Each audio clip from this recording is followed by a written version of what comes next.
સૃષ્ટિને આગળ ચલાવવા માટે થઈ બ્રહ્માજીએ એક સ્ત્રી અને પુરુષનું જોડકું ઉત્પન્ન કર્યું, જેનું નામ વૈવસ્વત નામના મનુ, અને મન્વંતર જેની અંદર આપણે જીવી રહ્યા છીએ. સંકલ્પ કરીએ સવારની પૂજામાં એટલે આવે કે વૈવસ્વત નામ મન્વંતરે કલિયુગે કલિ પ્રથમ ચરણે. આ વૈવસ્વત નામના મનુ ઉત્પન્ન થયા. એની સાથે તો કે શત્રુપા મહારાણી ઉત્પન્ન થયા. મનુ અને શત્રુપા મહારાણી દ્વારા સમગ્ર મૈથુની સૃષ્ટિનો પ્રારંભ થયો. મનુ એટલે એ પણ સાક્ષાત ભગવાનનો અવતાર.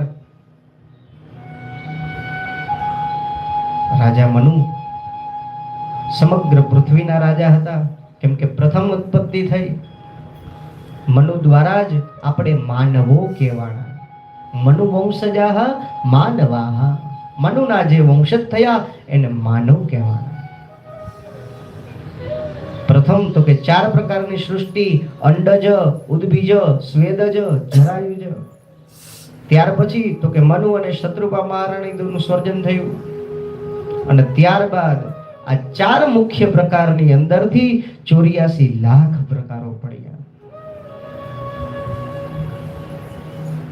84 લાખ પ્રકારો યુગોના અંતની અંદર એક એક વિલીન થતો જાય. એમ એક એક વિલીન થતા થતા અત્યારે તો કે 64 પ્રકાર, જેને આપણે અલગ અલગ 64 પ્રકારની યોની કહીએ, એનું નિરૂપણ આવે. મનુ અને શત્રુપા મહારાણી દ્વારા જે સૃષ્ટિનો ઉપક્રમ થયો, પ્રથમ 3 દીકરીઓ ઉત્પન્ન થઈ. એકનું નામ તો કે દેવહૂતિ, એકનું નામ તો કે આકૃતિ, ત્રીજી કન્યાનું નામ તો કે પ્રસૂતિ.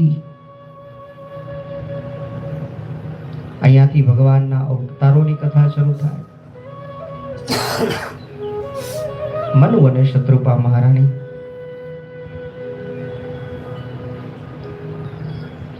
આ 3 કન્યાઓનું ભરણ પોષણ કરે. શુદ્ધ પક્ષના ચંદ્ર સમાન આ 3 દીકરીઓ મોટી થવા લાગી. 3 દીકરીના વિવાહનો પ્રસંગ આવીને ઉભો રહ્યો.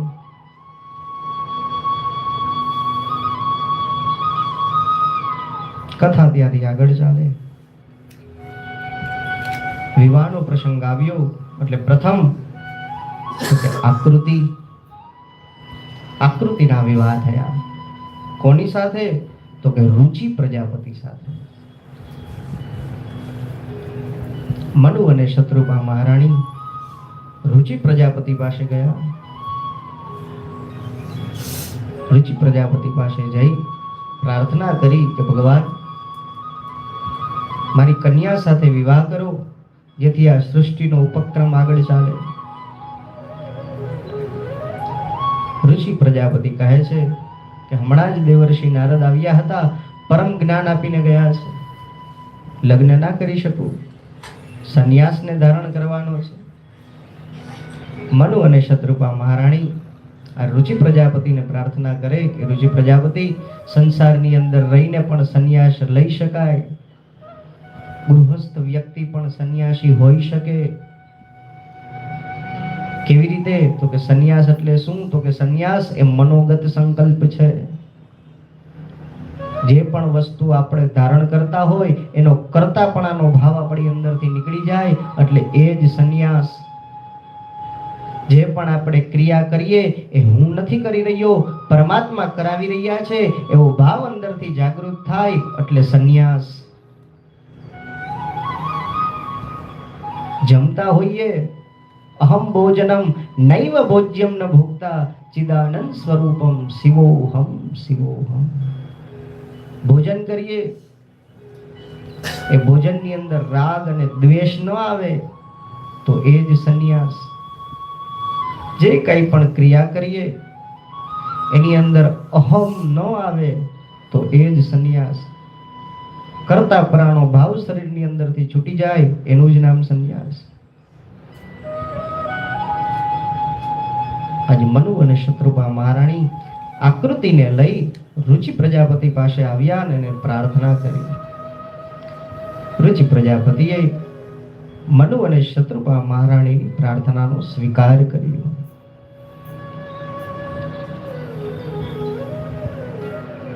કોઈ પ્રશ્ન પૂછે કે સંસારની અંદર પ્રથમ લગ્ન કોના થયા, તો એનો જવાબ તો કે આકૃતિ અને રુચિ પ્રજાપતિ. એમાં પણ બીજા 8 પ્રકારો છે: દૈવ, પ્રાજાપત્ય, ગાંધર્વ, રાક્ષસ, પૈશાચ, ક્ષત્રિય. 8 પ્રકારો બતાવ્યા.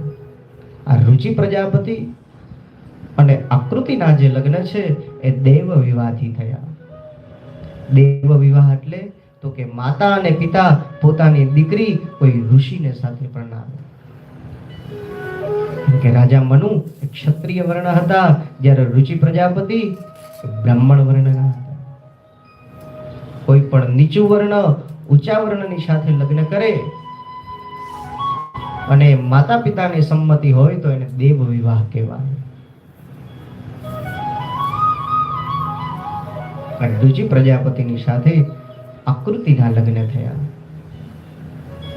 સમય આગળ વીતતો ગયો અને આકૃતિ દ્વારા 2 સંતાનોની પ્રાપ્તિ થઈ. આકૃતિ દ્વારા જે પ્રથમ સંતાન ઉત્પન્ન થયું એટલે યજ્ઞ નારાયણ ભગવાન, અને જે કન્યા ઉત્પન્ન થઈ એનું નામ દક્ષિણા. આકૃતિ દ્વારા યજ્ઞ નારાયણ ભગવાનની ઉત્પત્તિ બતાવી. યજ્ઞના કેટલા પ્રકાર, તો કે 18. વેદોની અંદર જેટલા યજ્ઞો લખ્યા છે એટલા તો અત્યારના સમાજમાં થઈ પણ નથી રહ્યા. શા માટે, તો કે લોકો પાસે સામર્થ્ય નથી. લોકો પાસે સામર્થ્ય છે તો એની પાસે સમય નથી. જેની પાસે સમય છે એની પાસે સામર્થ્ય નથી. આનું જ નામ કળિયુગ, આનું જ નામ કલી. કલી વ્યાપ્ત થાય એટલે જેની પાસે પૈસો હોય એની પાસે સમય ના હોય.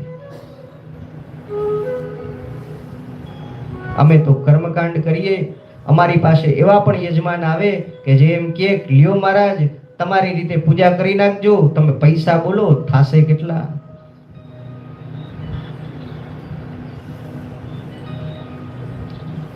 ધાર્મિક કાર્ય પૈસાથી નહીં સદભાવથી થતું હોય છે.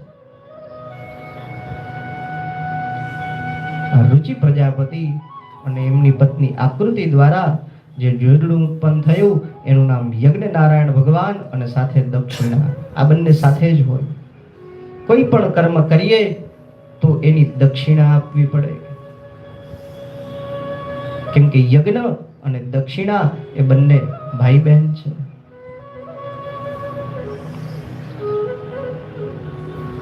યજ્ઞ અને દક્ષિણા. તો પ્રશ્ન આવે કે દક્ષિણા કેટલી? કામ કરીએ એટલી? જેટલી વસ્તુ લખી દીધી હોય એટલી? યથાશક્તિ કે સામર્થ્ય પ્રમાણે? ભાગવતની અંદર લખ્યું છે કે દક્ષિણા એ સમય ઉપર નહીં સામર્થ્ય ઉપર આપવી. કોનું સામર્થ્ય? તો કે યજમાનનું પોતાનું.